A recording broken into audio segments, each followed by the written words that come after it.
Trapped Offside, welcome back. Happy New Year to everyone. We are finally back after 2 weeks Come of on. holidays. Jithin still on holiday, Let's walking go. Let's go. around Oxford Street, doing his thing. We have so much to cover. We have two big games, the Arsenal City game, the Chelsea Liverpool game, and Lukaku drama game. Arsenal Lukaku City was a big drama, game. talk of No, the wait, sorry, week. what? Sorry, Lukaku sorry, is sorry. What you Bollywood. said? You said big game and you said Arsenal City. New Year, same Ah, sex. Like Joker. this, You like were this saying guy that. wasn't That's watching good. the whole time. Okay, like this guy wasn't watching with his And biting his fingernails with this game. All right, we, continue. we also have the United Wolves game going on in the background. So you'll probably see Maranol reacting first and then us reacting to Maranol as the watch along. got that Arab money connection. Yes, Bert sports. Yeah. Sober, very sober connection also. So we good out here. But I'm not yeah, like. Are you Zain? Uh, no, I'm bien. Nah, bro, he's insane. Okay, this guy's insane. Muy bien. We have to give a shout out. You know what I mean? but anyway, we will. Where shall we start? Let's start with Kunaal looks really happy today, so we'll start with Arsenal City. I thought it was a very good performance from Arsenal, but Get me the I'll leave Kunaal to start with first, and then we can go from there. That was. Let me talk about the positives first, and then I'll go into the shambles. I thought that was probably the best first half Arsenal's played in like 5 or 6 years. I'd say they played incredible. I mean, the way that they were just pressing City, which you don't see that very often. You don't see teams actually pressing City. You don't see a lot of teams do that, honestly. No. Go Like toe to I, toe. I was terrified, but Benjamin White, Gabriel, Tomiyasu. Even Tierney, like all those guys look solid at the back. I mean, how much did you even see Manchester City in the back half of Arsenal for most of like the first half of the game? You barely saw Pressure them. from the front too, from they- your guys. Just to They add, had sorry. yeah, exactly. The front two, Martinelli was pressing hard. Lacazette was doing a great job, right? Like Great up front, job, right yeah. in the middle.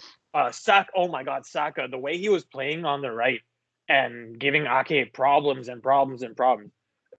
And I mean, man of the match was for Thomas Partey. I haven't seen him have a performance like this in an Arsenal jersey since. Well, I don't think I've seen him have a performance Since they like that. played United, I think Probably, yeah. Like the team played incredible. not this season, but the last season. Last season, yeah, like one of his earlier games. I thought they played incredible. I feel like even a draw would have been like they would have been hard done even with a draw. And the way it all played out after that, Yeah. I mean, the ref decisions, which is now I'm going to get into the Sham- negative. Stewart, Shambles. Atwell, That's not a negative Atwell, because that's just shambuckery. it was ridiculous. I mean, first of all, the VAR decision to not give Odegaard a penalty was horrible. I mean, he didn't even get a foot on the ball. It was straight into Odegaard's leg. They saw that on replay. Didn't even go to tell the ref to Atwell to go to the screen. Disgraceful. And then on the other side, that was disgraceful. First of all, then you go the other side where what's his name? Was it Diaz? No. Laporte? Silva. Silva was going down already before Xhaka even got a hand on him. And that goes to VAR and that goes to check it on the screen. I don't know. He had the leg dangling, but there was no contact. That was horrible. I think both those. Yeah, but I think decisions- the tug of the shirt just. No, the tug of I the don't know, shirt I'm was just- the tug of the shirt was after he was falling down already. Yeah. So saying the tug of. Maranol, you're on mute. I was just saying that I don't think it was no contact. I think Shaka, like as usual, made a silly decision to dangle a leg, right? And once inside the box, especially with VAR, once you start grabbing onto players, right, you can clearly see him pulling on the shirt. So I think in that perspective, you're putting the decision into the referee's hands or VAR's hands. In No, fairness, so I 100% agree. I think Xhaka made a stupid mistake by even grabbing his shirt. yeah, But yeah. if you go to VR and you see this happen, you see him falling down already before a tug, I think he was super hard done. Like Xhaka was having a great game with the way he was playing and pretty much bossing up the midfield. Like go ahead. Yeah, it was just on the end. You're cutting out, bro. Ahmed, you're He sound like Alpha 5 from That Power guy's- Rangers. That guy's definitely on Zayn, bro. He's definitely on Zayn. I think Ahmed needs some Zayn or Bane in his life. That's it. Ahmed, you need a Zayn or Never Bane. know. Robot Opposite of chicken, man. players in What's Arabic. going on, man? Bro, you can't Who's use it? Zayn in you Who's can't it? use Who's it? Zayn in New York. Muzin. Who's it? That's fine, right? And anyway, and one of the biggest things that everyone's talking about, like Martinelli should have scored it, but Atwell running in front of Martinelli as the ball is being rebounded. First of all, he shouldn't even be in the box at that point, and he goes in front of Martinelli. Now Martinelli, being as clinical or as good of a finisher as he is, he should have, even with his off foot, he should have made that. He had should have two scored that. chances, right, in the game. Also, some decent chances with his left foot. Yeah. He score. had a good, like, from out of the box. He had a nice little curl that was this far off. And he had, like, what I thought was a cross, but it might have been a shot as well, where he ran around, like, 3 of the City players and got into the middle. But honestly, I'm so proud of the Arsenal team, and I don't think I've been this proud after a loss. And I think, Rodri about 6 times had the exact same fouls that Gabriel got sent off, didn't get a single card until the 96th minute.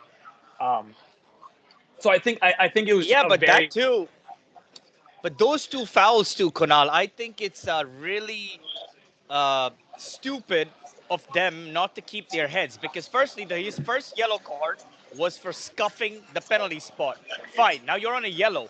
Now the second tackle, you can't just go right through Gabriel, They need to keep their heads. I mean, the tensions were high, but you need to, as a veteran especially, well, he's not really a veteran, but as an experienced player, you don't make those decisions. So, yes, it was I don't think it was wrong for him to be sent off, but I think it was more of silly decision making by Arsenal.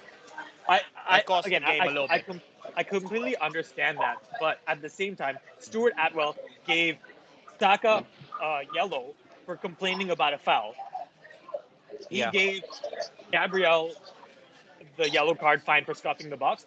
But when you're like watching a flow of the game like this, you shouldn't be sending a player off for a penalty for something like that when you've allowed Rodri to do that 3 times before, when he's been allowed to do the exact same thing over and over again. So like, if you want to make those sort of decisions, fine, but be consistent. Don't do it on one side and then not do it on the other. Plus, apparently Stuart Atwell is also a Manchester City fan. So why are you even allowed to ref a game against or for City? You know what I'm saying? Like, there's a lot of stuff that's happening where, okay, fine. We Trust lost the Arsenal game. fans to go and dig up that little gem of wisdom to be like, oh yeah, he's a City fan, isn't he? Trust you guys to go and do that. I'm sure he's not a City fan. He's just a regular guy, a regular referee. Anyway, I'm running out of breath from all of this, so please, I'd like to hear all of your thoughts on the game. Yeah. Guys, before anything, just 1 minute. Thiago Silva signed a new contract. Yeah, I just got the news. Congratulations. Thiago Silva. Jithin, so you're not giving any money to Rudiger, but you're giving it to Thiago Silva. He's cheaper. No, He's not asking for You know money. how much Is he cheaper? He's not asking for money. Oh, okay, fine. And how long is it? Way 1 year? cheaper. 1 year extension. Oh, okay, fine. Yeah. He's Nice, not he'll be that four- high. He's on like 100, 150 max. Like he's not even. That's on, great. Your contract goes until he's 45 years old. Sick. He's playing like he's 25, so I'll take it. It's true.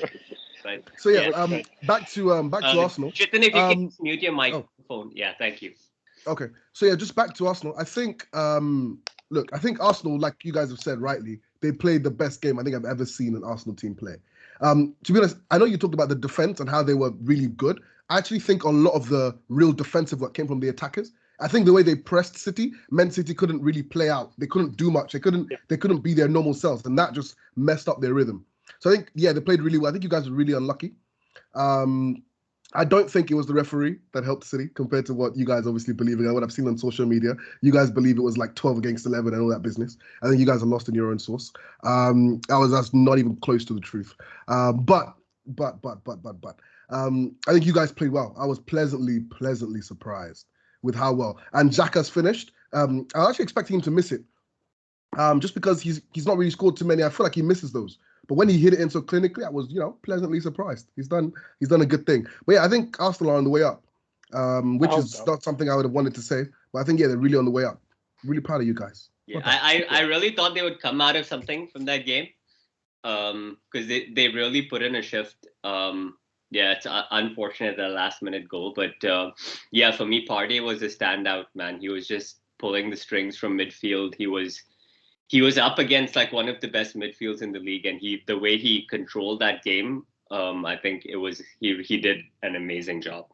And also just on him as well, it felt like he was everywhere. Like Kante like 2 or 3 years ago, it felt like that was what was happening. He was everywhere, and also he was playing lots of forward passes. He was insane. He was insane. I couldn't really believe it. It felt like he was literally everywhere on the pitch. Yeah. Yeah. I think what I really want to see is them continue to do this, because every time I see them have a good performance, the next game it's like, why are you sitting back? Why are you going attacking against the Manchester City, but then sitting back against like a Crystal Palace? Like, there needs to be that consistency. And weirdly enough, I think it's also because Arteta wasn't on the sideline. I think that made a difference, because it gave them a little more freedom. He's always yelling into the ear. I think it gave them a little more freedom to be more creative, and we saw and more pressing. Like, when you're not. So you're saying Arteta out? Is that what you're saying? I'm not saying that. I'm fine with him working from home and just being in the ear of the assistant. I told you, Arteta in between, bro. Arteta WFH, man. I'm good with that. But yeah, anyone else has anything to add on those? Yeah, no, but listen, I mean, I disagree with SHEGZ. Literally just piggybacking on what like SHEGZ said. Listen, no, I think probably that's one of the best performances I've seen Arsenal put against Man City in I'd say 5 years, man. I'll be honest with you. Like, I haven't seen that kind of a complete sort of, in a certain way, they had a lot more control of the game, and you don't really expect that when it comes to a team that's playing Man City, to have that much control. Like, literally, City had to do everything in their power to get that last minute goal. And yes, you can say that the VAR and the referees, they like, I don't think they know how to use VAR correctly, honestly. And I think you've seen it across the season, though. It's not just in Arsenal's game. Yeah, no, you've seen it. Yeah, you've seen it across the season. And not just this hence, season, man. It's been in a decline for many seasons now. Ever since VR came, there's been no consistency. Yes, and but that's what I'm saying. I just feel there's such inconsistency with these refereeing decisions. So, and that's why I don't totally blame it on the refereeing side, because as a whole during the game, I think Arsenal could have actually come out of that game with a win if they didn't sort of let those decisions bother them, if that makes sense. Because the penalty, yes, Bernardo was on his way down. However, the initial contact came when number one, Xhaka just dangled his leg and he grabbed onto him. And yes, I mean, as a forward, you're taught to dive. You see what I mean? It's one of those things. Yes, was he on the downward? Yeah, was he? It was definitely diving. I agree on that. However, once you hold on to the shirt that tight, you could see it on the VAR. You could actually see him tugging on the shirt, So it's one of those things where sometimes it goes your way. It's a 50-50. However, I do believe your decision, you should have got it, because Ederson went through Odegaard to get to the ball. And that's where the refereeing inconsistencies come in. However, barring those two decisions, you guys still should have had 11 people on the field. And that's where I come back to discipline, where the guys should have just settled together, because y'all still had, with 10 men, that's when Martinelli almost had a chance of, y'all could have been up 2-1. You get what I'm saying? Then y'all could have set up shop. So the way it happened, City had an extra defender in the box. yeah, the ref. Wearing black. Stuart Yeah, Allen, but man. No, no, so but the way it happened was Yo. Martinelli missed that shot, and then on the way back, first it wasn't a play where Gabriel was stopping a break. That's the other thing is how do you yeah, give but him that's a yellow foul, card? man. At that pace, It's that fine. intensity, It's you're a foul. coming in and It's closing a somebody foul. down. It's a foul, Yeah. but Ake pulled down Saka like 3 times when he was running up on the break. So like again, be consistent. Yeah, but You're gonna give a yellow. you cannot. The first Yeah, yellow. but you cannot Manchester, talk about Ake's decision No, no, initially to but- right after a yellow card, he comes in with that pace. Do you see what I mean? But this is what I'm saying. You got to keep your head. Sure, Player but needs again, to keep his head on that. Tell me this. How was Yeah. City's first yellow card in the 94th minute? For Rodri taking his shirt off in front of the Arsenal fans. He didn't. He didn't get Brilliant, brilliant. He didn't get anything for that, bro. But that's how City play, man. That's how Oh. City play. They always give these cheeky fouls to stop the transitional They game. should That's be how City carded play. for it. They should be carded for it. Atwell was about to yellow card the ball boy, bro, for holding on Yeah, to the ball. But to be fair, City have had a lot of things go their way this season. Yeah. Like a lot of decisions. Yeah, man. Even the Wolves game, the penalty they won and stuff like they've had. Oh, that was. I guess yeah. like Probably. when things are going for you, they're just going for you. They're just That's- going. I'll be honest. United used to have that for a couple years under Sir Alex. You know, Yeah. those late equalizers. And yes, it's frustrating, but as I said, sometimes you're the big dogs. You know, and Yeah. those calls go your way. But that doesn't take away what I saw with your team, where I really saw a lot of organization. I saw a lot of development in how you all play. I mean, considering you guys were 20th at one point in the season, for you to be in the top 4, I think it says a lot.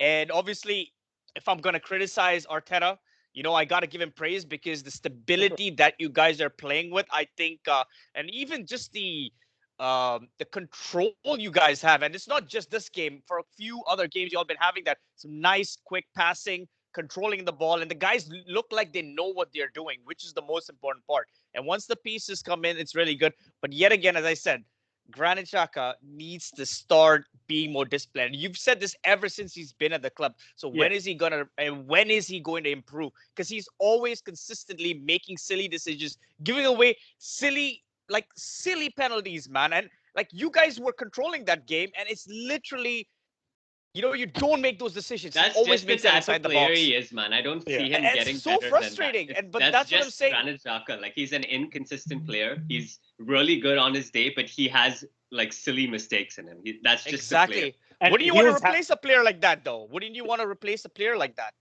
Honestly, the positives that he brings is not worth these sort of negatives. So personally, like as he had a great game outside of that stupid mistake, he was doing a really good job, you know, transitioning between the defense and the forwards. Same thing with Partey. Him and Partey had a really good connection. But those things, they can kill your momentum. They can kill a game. So 100%. Exactly. Like, I always, everything he does, like any of the, for example, the red cards he gives or the penalty he gives is always like, no matter how much good he does, he always does something negative that absolutely is way overweighs the positives that he's done in the game. And that's one of the only things. And as Burton said, it's just that he's so inconsistent, and it's so frustrating for someone who's a captain of a national team also, you know, to see that. But all in all, listen, man, I've given enough Arsenal prop. That's enough for me for now. I think you need a cold shower after that one.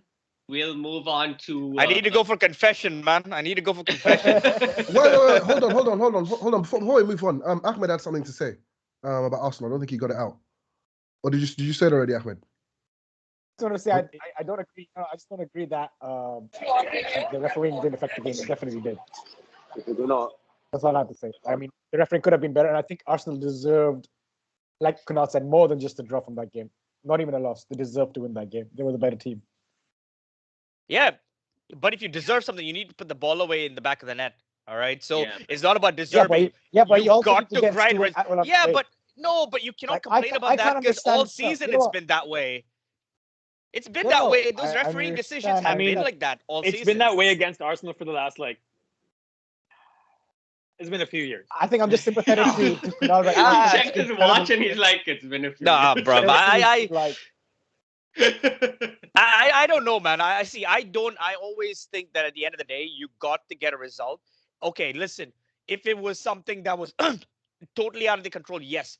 But even after the penalty, right? Arsenal could have had control of that game, and that's my point. They still had Yeah, of control course, of that game. of course. But you know So what? that's why The, I'm not the like shift in momentum. using the refereeing But decision you know, to shush it away. But there's well, you know, like football is three. such There's a momentum game, man.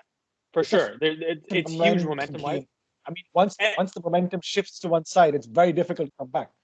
And I'm talking about like three game-changing calls. You have the missed penalty on Odegaard. You have the very soft penalty for Silva, and then you have the red card, which shouldn't have been a red card. Those are three. No, but how can you say that couldn't have been a red card? How could you say that couldn't be a red card? Because I'm okay with because that. It's a second yellow.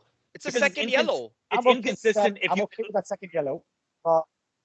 Yeah, It's inconsistent I mean, I'm okay based with that on being a yellow. how Rodri was allowed to play. It's Inconsistency, yeah. inconsistent because he wouldn't have gotten the yellow in the first place if that penalty wasn't given.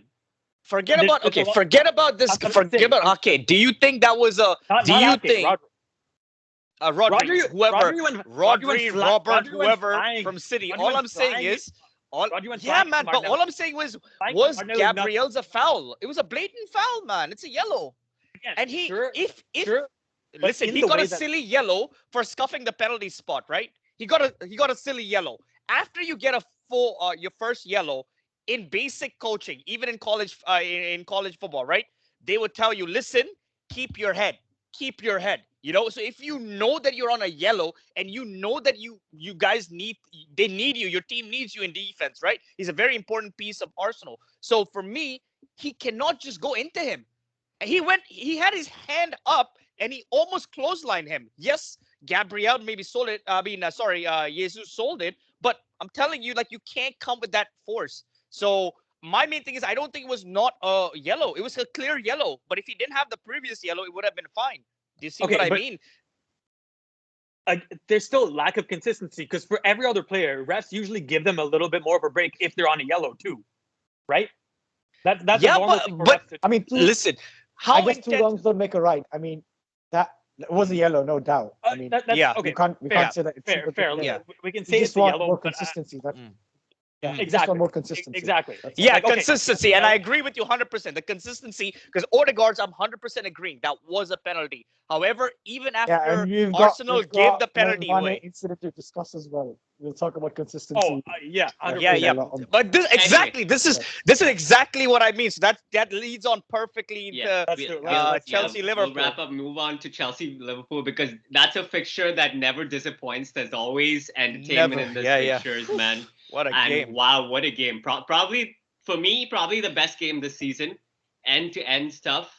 It was first half of the season. For me, without a doubt, like it would have been the Liverpool City game up until this point, but I think this one's overtaken that. In terms of like the tempo, the way it started right from minute, like not even like 5 seconds in with the Mane elbow and just stuff like that. But yeah, it was crazy. For me, it was given all the drama happening with Lukaku and all of that, it was, all things considered, I think Chelsea put up a really good fight, especially even after going down to 2-0 and coming back from that within that first half itself.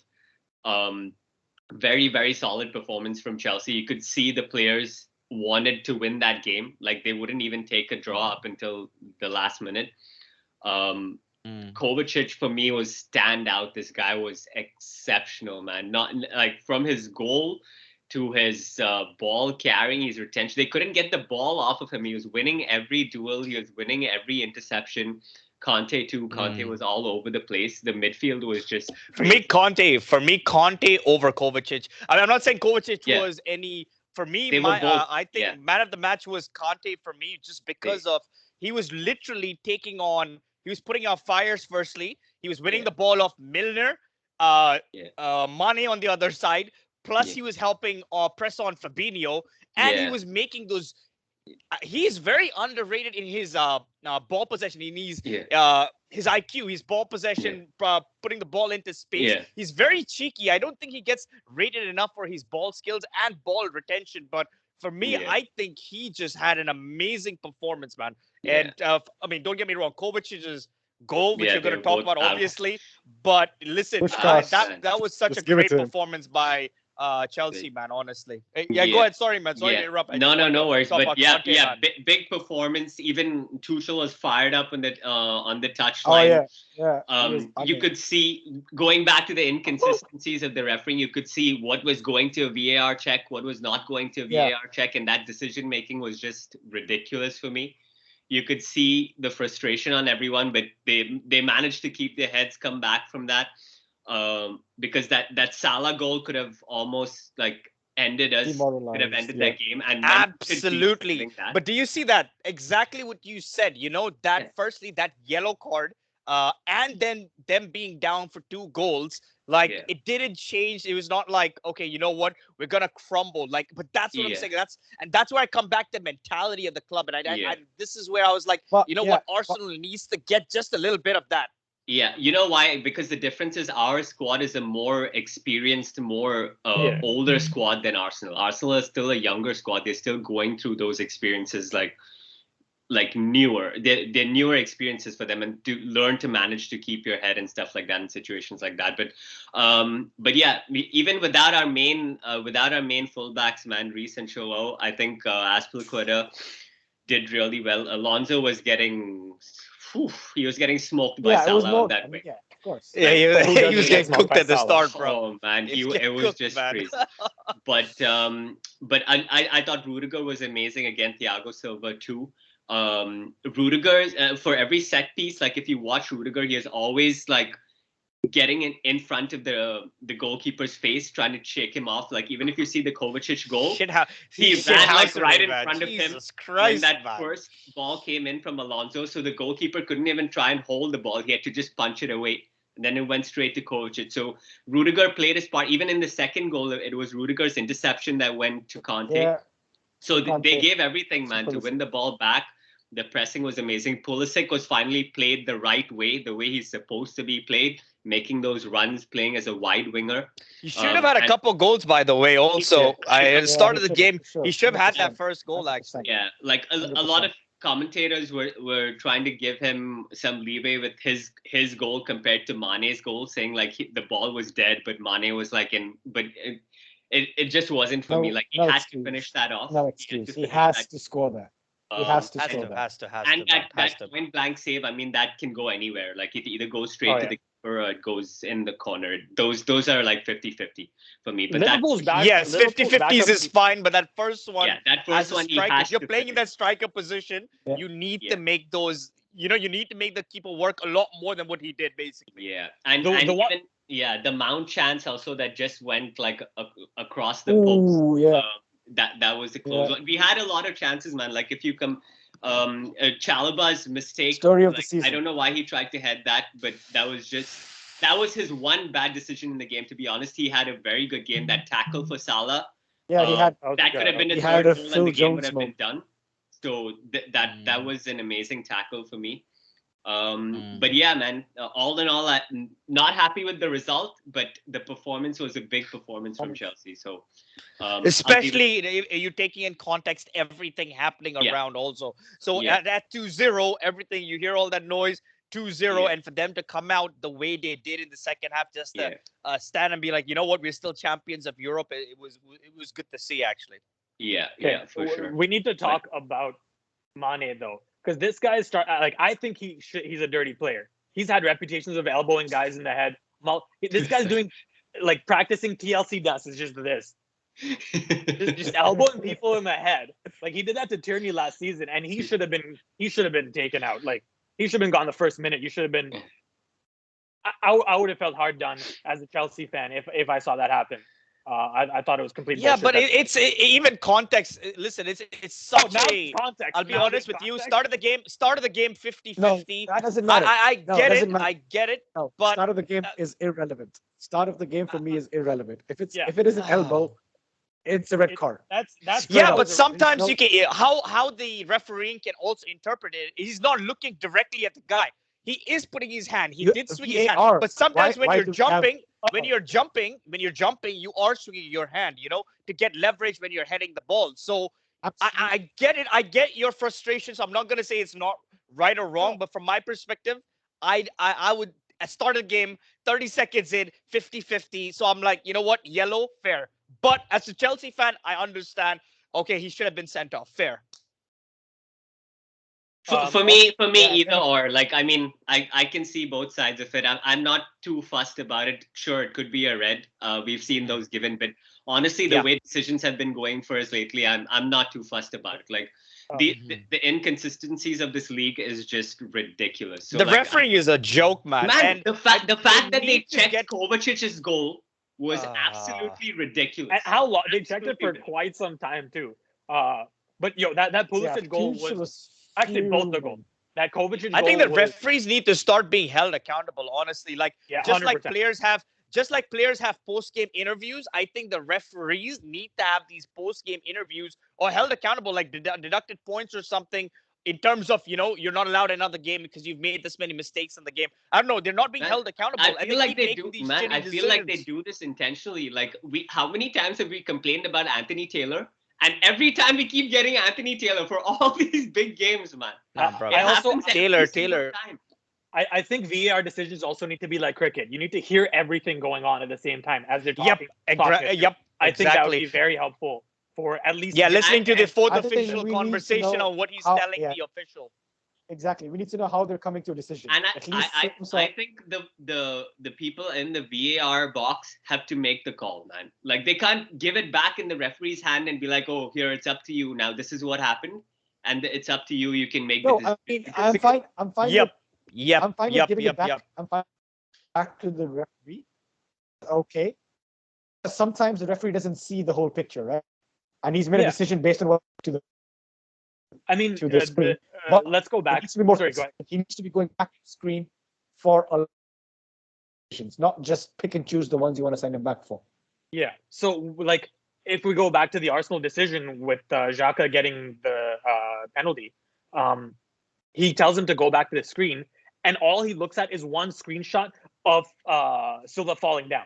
That's all he sees, and then he gives it. So basically, what you know from that point is whoever's in the VAR box said, this should be a penalty. Look at this picture. That's it. Like, if you're sending someone back to the screen, he needs to watch the whole replay. You can't just be like, oh, let me look at this one picture from a back angle where you can't even see that he's falling down. Kind of. Everything looks worse in slow motion. Early in the Liverpool And start of yeah. the season. yeah, like Ahmed and his network connection. Yeah, man. Moving like I swear, man. Slow motion for Shout me. out to Slow Liverpool. motion for me. Okay, we'll go on to Jithin and Ahmed on their thoughts on the Chelsea game. We haven't heard Jithin. Come on, you're having too much of a good time. Share your thoughts. With us. I'll speak on behalf of Ahmed because I don't think he's going to survive this call with this Bro, epic network. how is the internet connection better at a bar? I Just no, make it the opposite. and that too, I'm roaming. My internet is roaming. This Ahmed bought That's his why network from Zayn- someone on the street in Queens. He's He downloading music on LimeWire.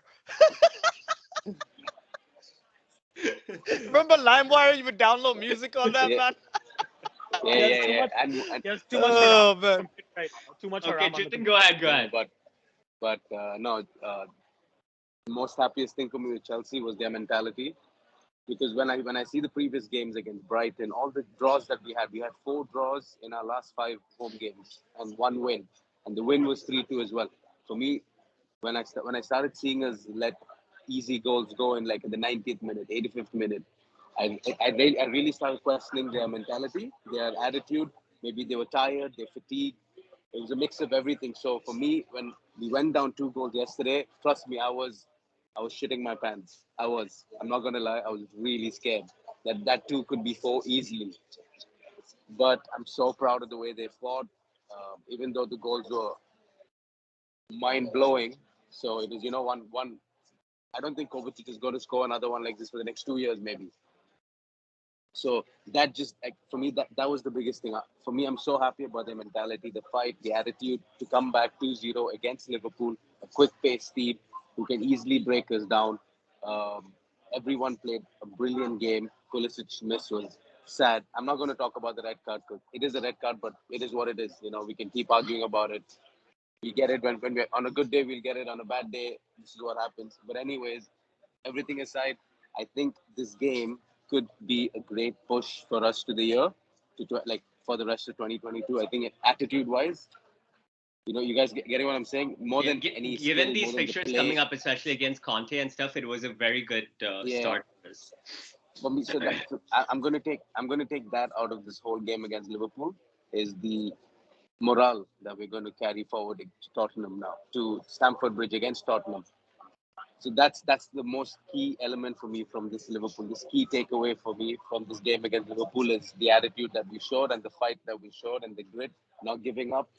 And that's something, again, I agree with Maranol about the Arsenal game, Kunaal, is that there was a lack of, like, the minute you guys conceded the goal, the penalty, you guys were flustered with the decision, upset with the decision.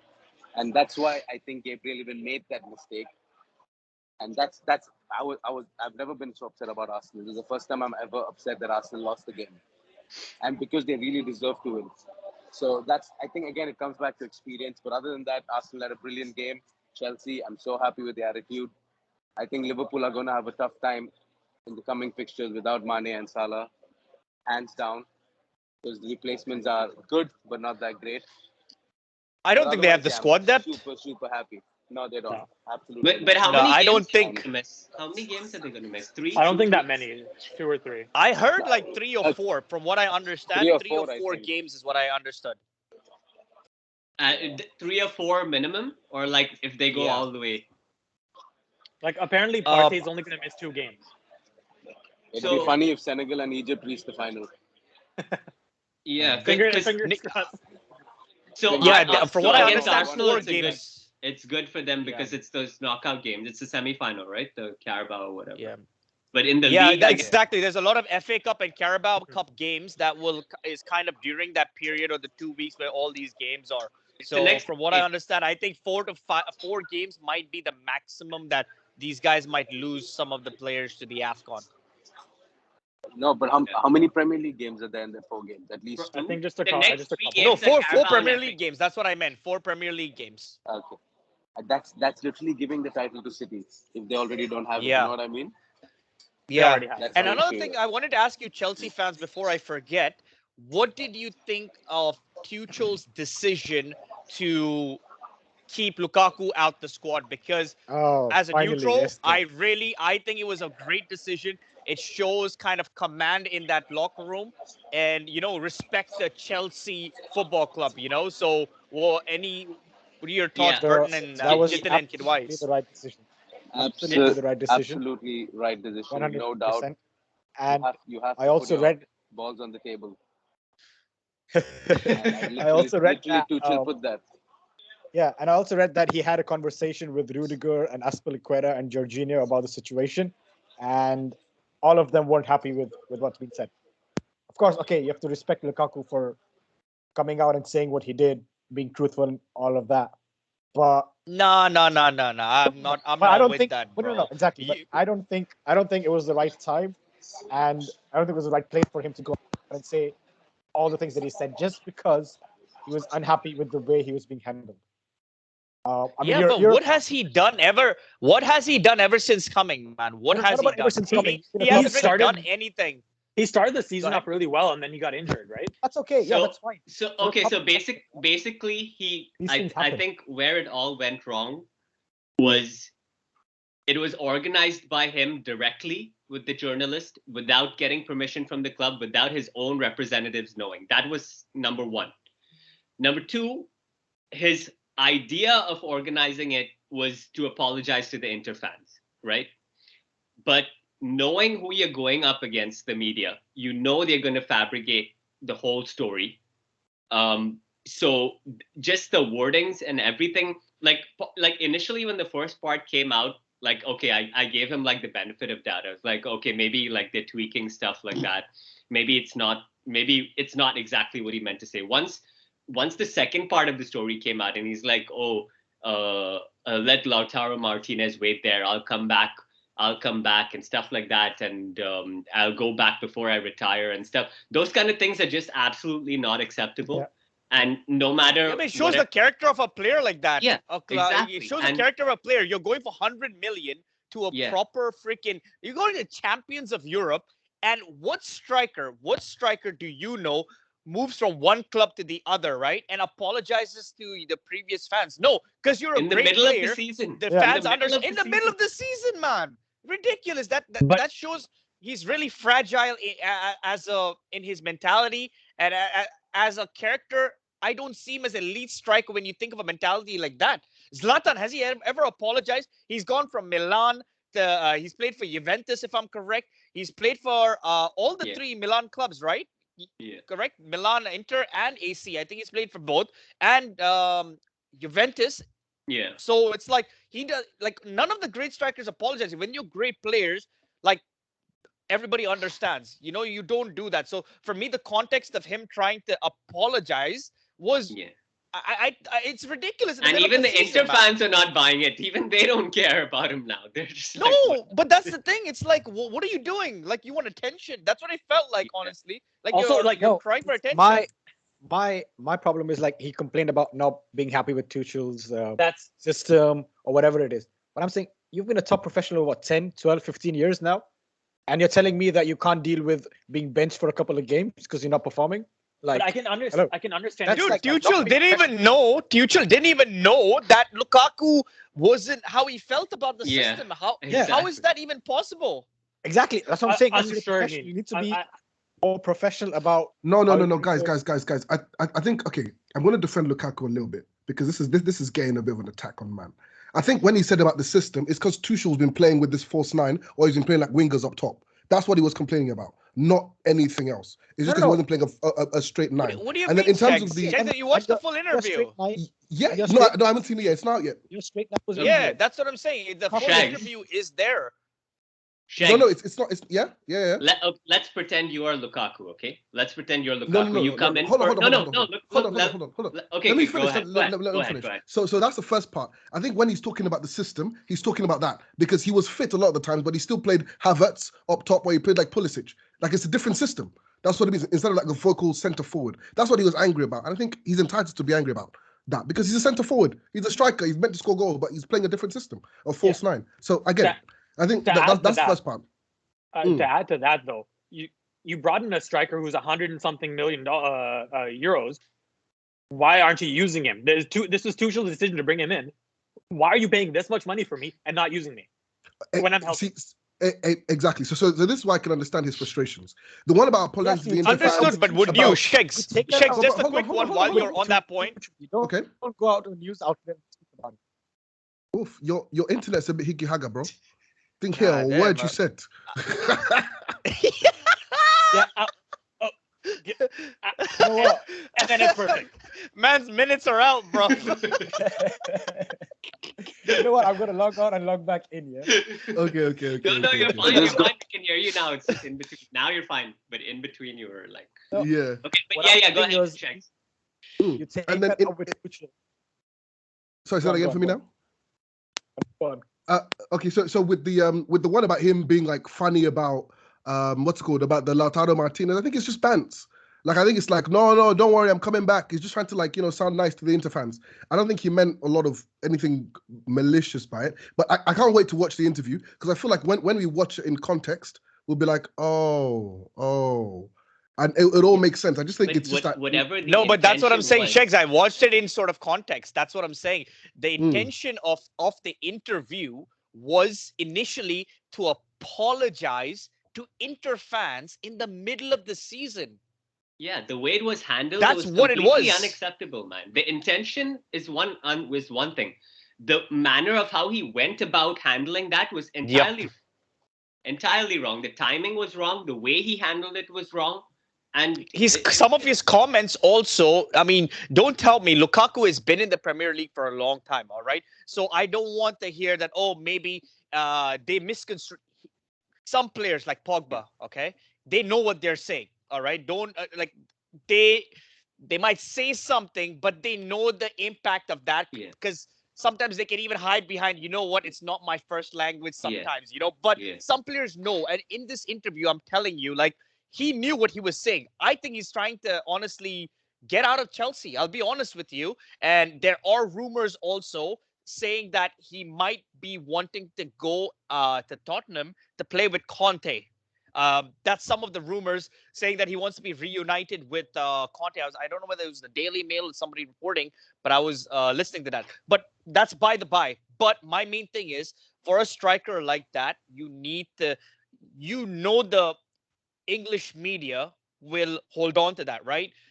You don't do that. You don't do that. You don't even speak to your coach that you're upset or anything, right? And you go directly. And that's my main thing is like, because he's a veteran in that group. He's an experienced striker, he's a national team player. So as a leader in the locker room, right, you need to firstly confide with the team, right? Because there's always like team captains and everything. You confide in them. You then have a word with the manager. But to just directly go in the middle of a time where, number one, Chelsea was struggling a bit, you're not playing. And when you are playing, you're not playing well. It's just the whole context, everything of that situation.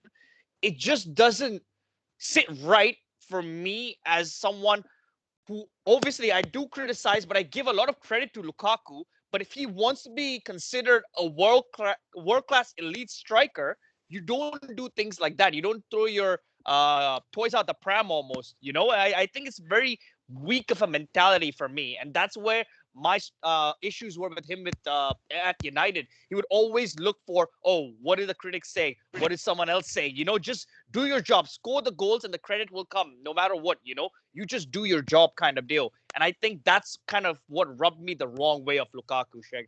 But listen, I understand what you're saying also. Yes, he's frustrated. However, then speak to the coach, right? You can't go directly, and Tuchel comes out saying that I wasn't even aware that he wasn't happy. You see what I mean? No. Because he had Come on. COVID. You I can't don't think sign that's true, though. Yeah, that's not true. You can't sign a 100 million striker, leave him on the bench for like 2-3 games, and think he's happy and he's smiling like No, come on. no. SHEGZ, No, Right. but look, he just came back from COVID. He He was- came he was back in- from an injury. Yeah, he just came back He's from not going to COVID. throw him straight into the He's fire, not man. fully fit. It's not Yeah. going to happen. He's not fully and fit. also, look, this interview was like, right? I think 3 weeks ago. And Lukaku's been Yeah, Ahmed, just send me a message of what you want us to say. We will say it.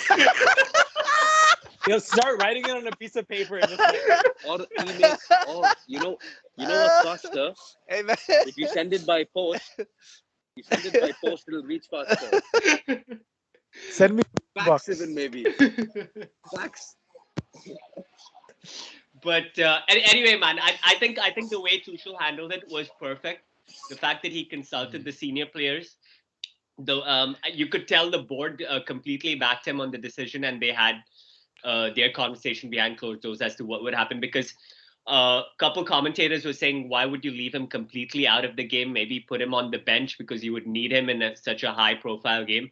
But for me, absolutely not, because then you have all the cameras focusing on him. Every time that you go down a goal, everyone's focused on Lukaku. Imagine you're 2-0 down and shit. It's just shit's hitting the roof and everyone's focused on Lukaku. Would have just made things worse. So I think the way they handled it was perfect. Let's see how the next few days goes. They're supposed to have a meeting today or tomorrow or something like that about. Yeah, I heard it was supposed to be today, this morning. Yeah. So let's see what meeting. comes out. This guy has to apologize first and foremost. Let's see what he has to say. I think he wants to go out. I don't think he's going to apologize. I think you got to cut your losses. If he wants to go back to Conte, first of all, we don't do business with Tottenham. That's rule number one after that whole Modric incident and all of that. So I don't think that's going to happen. If worst case scenario that happens and he wants to go back to Conte, I take Kane in a swap deal, and we're good to go. Otherwise, he can sit it out on the bench and. I think Jithin has something to say. He's been dying to say something. Good. No, he's not. He's not going to apologize for sure, but he at least has to come out and make himself clear of why he did the interview, why did he say the things he said it, just to get everyone on the same page, because this was completely unnecessary. He's not going to go to Tottenham. Come on. I mean, I love Conte, but no, you're going to say I love Tottenham. Yeah. There's too many factors where he would that deal cannot go through. But Do you think But as they will let Jithin him go said, though? As a Chelsea fan, do you think in the January transfer window they let him go? No chance. After way. just spending 100 million on him, there's no way. Do The you think only we'll way see him I playing can It see again? Do you that think the makes happen fans would sense. boo him? Would the fans boo him at the stadium? when, No, like now maybe for a the little bit, upcoming game, not too much.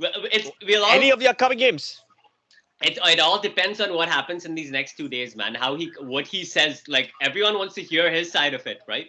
So let's see how he words it. What exactly his defense is. Let's see. Because for me, he has to apologize, man. Like the way the fans backed him when he came back, his first game back against the Arsenal game, and everyone, the way they were chanting his name and stuff like that. For this now to come out in the middle of a period where Chelsea were struggling, it's Struggling. Yep. not good, man. It's not good. So Mm. we'll see how it goes. But anyway, that's a lot on Chelsea. We'll move on to United. I think did we cover the Newcastle United game? We didn't. No, we didn't. What do you guys Nah. thoughts on that game? Frustrating game for you guys, I think. Listen, there was the Newcastle and the Burnley game. Newcastle was a um, struggle for me. I was really anticipating seeing United play, but that performance was really flat for me. We kept giving away the ball too much during the Newcastle game. Uh, we looked really bad. I'll be honest. We looked really bad. Um, Cavani and Sancho came on at halftime. Um, they removed Fred, and I think they put Bruno in the double pivot, if I'm correct, during that game. Um, we got a goal, and actually Cavani, if I'm right, could have scored another one with his left foot. Telles gave a cross right across the box. Cavani should have finished that, but we didn't deserve a win that game because Newcastle absolutely were saucing us. No, forget it. What's his name? Saint Maxim. Yeah, He was. Alisson Maxim. Oh my God, that dude Amazing. was cooking, man. He had Maguire on skates, man. It's ridiculous. What's crazy and what's my big frustration with Maguire? You saw in that game, you're 80 million of for a center back, right? You need to be in better positions. Don't literally let him go towards his stronger foot. He let him go towards his stronger foot. You see what I mean? In defending 101, you push the defender to their weak foot. That's why he got turned. And this is my thing with Maguire. He's such an overrated, limited center back, man. He's not like a Manchester United captain. But yeah, that was my big thoughts for the Newcastle game. SHEGZ, if you want to add on something to that. I think for the Newcastle, I think you got it absolutely spot on. I think we've always known that Maguire is not mobile. That's not his strength. So I think that's why we signed Varane to try and cover for those weaknesses for him. But what Maguire is good at is being a slabhead. And he did show that against Newcastle, and he's shown that in every game since. You put any ball in the box, chances are it's going to find Maguire's head somehow. Yeah, but my challenge to that is how many goals has he scored? I mean, how many goals have we let off set pieces? We're one of the top teams. We have a set piece coach. We haven't scored off set pieces, and we're letting goals off set pieces. So what's the point of spending 80 million to buy another defender to fix his deficiencies, bruv? When you spend 80 million, it's because he's an all-round defender to a certain aspect, right? But like, how can you spend 80 million and then say, hey, listen, we need to get another defender to make sure he balances off? Because I think Varane is good in the air too, but for him, I mean, what is he doing? Is he only for set pieces? We need him for goals also. I mean, Vidic and Rio Ferdinand, two of our best defenders, they would always contribute with not only goals on defending, put their heads in on defensive corners and everything, but on goals attacking. He's hardly scored any goals attacking. So I mean, that's just my thing to for you saying that like he's been good in heading the ball. Yes, but at the same time, 80 million just for somebody who heads. Phil Jones has been heading the ball out today.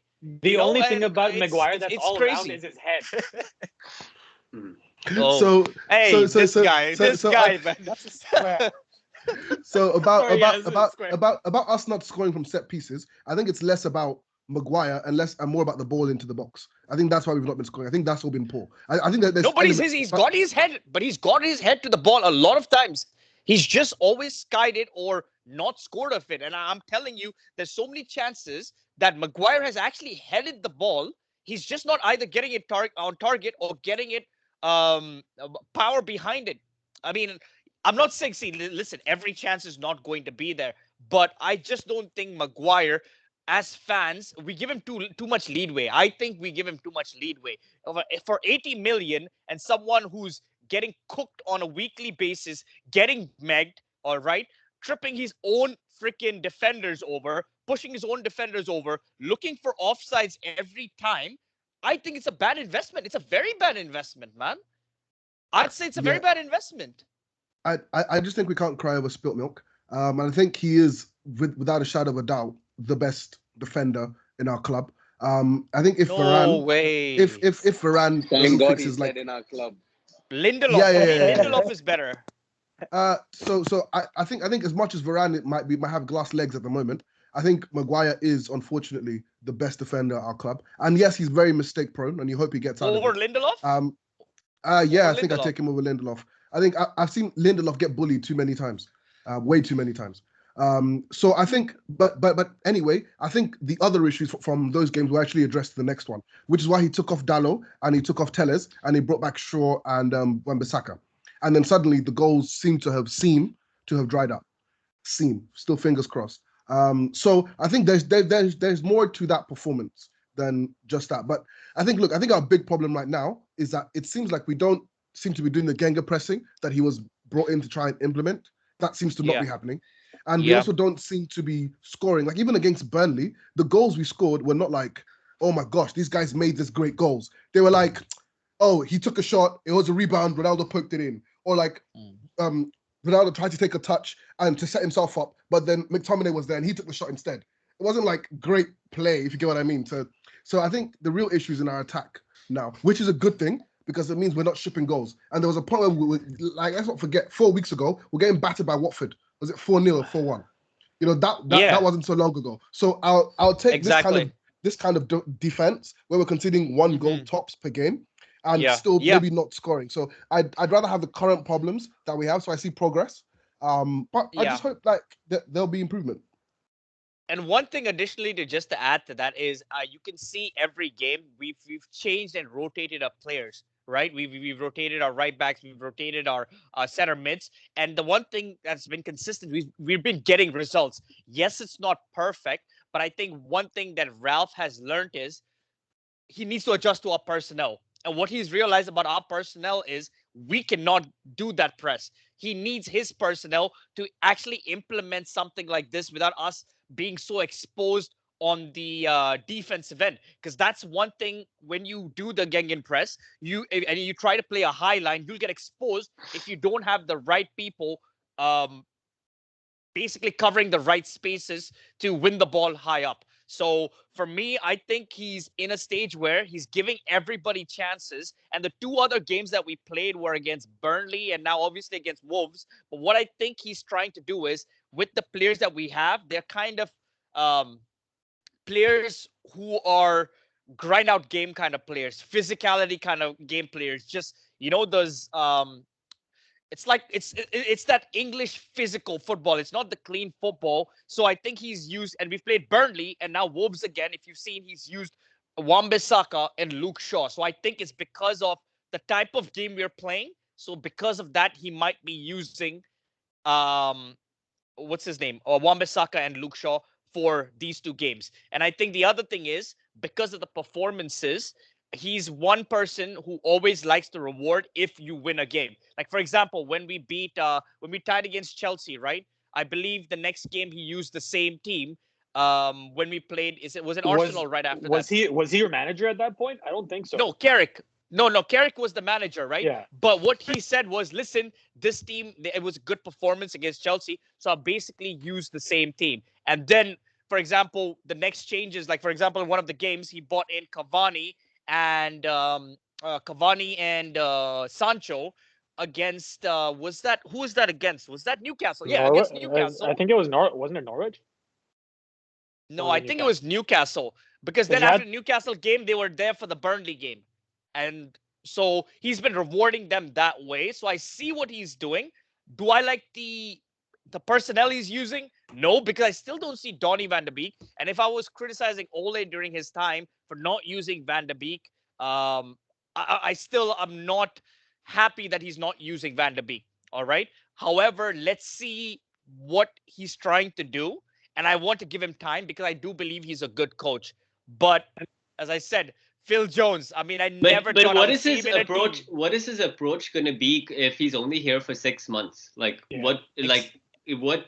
And I Um, think that's the challenge. And I think that's the challenge. Our players have been doing the same thing for 3 years. So just imagine someone from outside coming in, making all these changes, taking all the players that he wants to play into the game. I think he's steadily and slowly getting these players out. Because if you've seen, he slowly removed Rashford and Bruno from the starting lineup. He's kind of like given them enough rope for them to hang themselves through their performances and slowly and steadily sliding them out. And I don't mean sliding them out from the starting lineup, but like he's judging them on the performance. But I think what he's trying to do is keep the same morale, but try to just keep them a little more organized, give them direction. Like, for example, against the Burnley game, he's like, guys, one of the main things we need to do is win that second ball. Scott, I need you to make runs into the box a lot more. And it's as simple as that. That's what he said during the game. Literally, the chances we created is of second chances. And that's how we scored. So I think he's kept it simple. He's told them, just kept them organized and told them, this is what we're tactically going to do. And that's it, as simple as that. So I think that's what he's going to simplify because, as I said, the personnel is not going to, the Gegenpress is not going to work with the personnel that he has right now. They're not, I don't think, smart enough to a certain aspect, and you need to be super fit to consistently keep doing that. And I don't think our players have that engine because if you saw against in the first game, I believe against Crystal Palace, this is what I said in the first game, right? The first half Yeah. they came out all guns blazing, and then Yep. it started to slow And- down. And, Yes, and you could exactly. tell like week in, week out, it's Yeah. asking a lot of the players to do that consistently. Exactly. And given the fixtures, like everything's crammed up into like a short pan. For And me, I I think also think it's too much information for the players to process also. So I think he's kind of taken a step back and tried to simplify it. And he's like, you know what? Our job is to let's do our best to get the results. And as long as we're Yeah. winning, as of right now, I'm happy, especially if he's only an interim manager. So after 6 months, we're getting Yeah. another manager. Yeah, I I need to think see- I think he's just gonna grind out the wins pretty much, man. That's why he's just focusing on the defense up until summer, and then you do whatever you need to do. But I think a lot of United fans who didn't want Conte initially would have preferred Conte at this point. I think after like if you look at like I always wanted Conte. yeah, no, SHEGZ, I'm not. you wanted No, Conte that's I'm too. not saying you guys Oh. because I know you guys are big fans of Conte, Oh, but oh. they didn't want Conte Yeah. because they didn't want defensive football. They wanted Mm-hmm. free flowing football. But I think after watching these few games of Ragnick, I think people would have preferred Conte's football to this football because this football you're not exactly scoring like a ton of goals. You're grinding out wins. You're more defensive, but it's still not the type of football that Ollie was playing, like the free flowing football. You get what I'm trying to say? Yeah. Yeah. Yeah. I Go think, ahead. Yeah, I think just to deal with the Ragnick issue, you asked Yeah. about him. I think two things specifically. I think one, he's not actually had time on the training ground with these guys to like have to really Yeah, like teach yeah. them and work through them. So I think we've got a week off. I think after this game. So I think hopefully we'll see some changes after this week. And I think also the other thing I think he's brought was just to steady the ship. We were shipping too many goals. You know, Yeah. that like you said, expansive Ole was trash. That was Yeah. disgusting football. We can't be Yeah. shipping 4 goals against bloody Watford. It was an absolute joke. So I think and I love Watford because obviously they're my local team, but it's Watford. It's Watford. So But if you look at their last 10 games, that was the only win they had. The rest were all losses. exactly. So Yeah. now we then need to just look at that in context. I think he's here to just steady the ship for 6 months and to do a lot of work behind the scenes. Because now he knows the players. I don't think he's trying to freeze out Rashford and Bruno. I think he's trying to tell them, look, you need to do certain things. If you don't perform, I'm going to put somebody else who will do the defensive work that I need to be done. Because right now, we need to stop shipping goals. And Bruno is excellent at going forward, all of that. But his defensive work rate is not great. So I get what why do you he's mean? dropped. No. Okay. Compared. I get what you're hold saying. on. Because in that position now, he's playing Greenwood and Sancho. If you watch them, they are constantly playing like double fullbacks. Now, when Bruno was in that position, he never did that. He never came back that deep.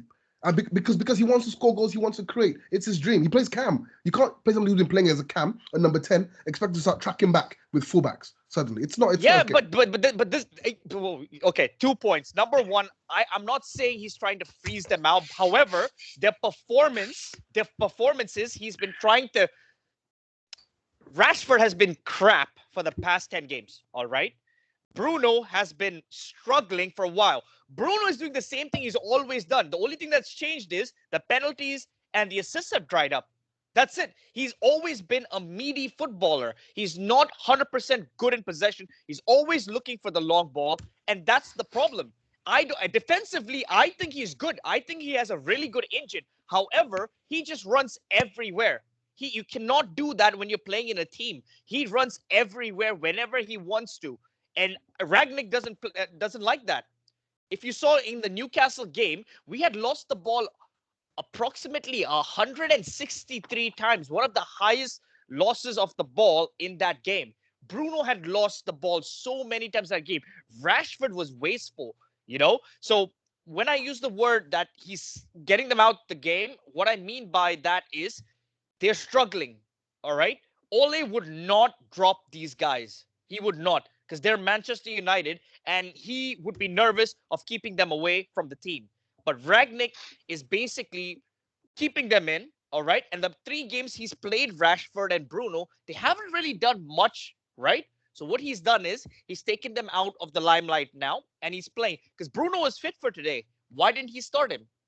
Do you see what I mean? Because Bruno is fit, and all the Manchester United fans are like, Bruno has to start. But he's not started today. Why do you think that is? He's sending a message. He's been dropped. Rashford's been dropped. Do you agree with that? Both of them have been dropped, and I agree. And I'm saying that they've been having these performances for a while now.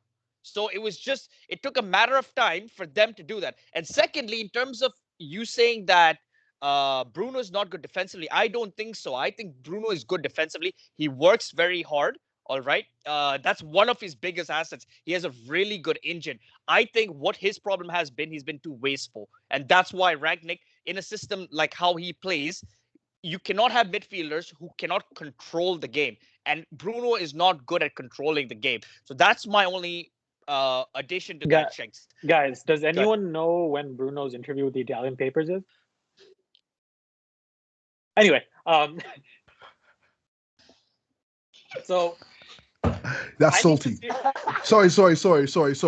Just before I answer that question, no. Because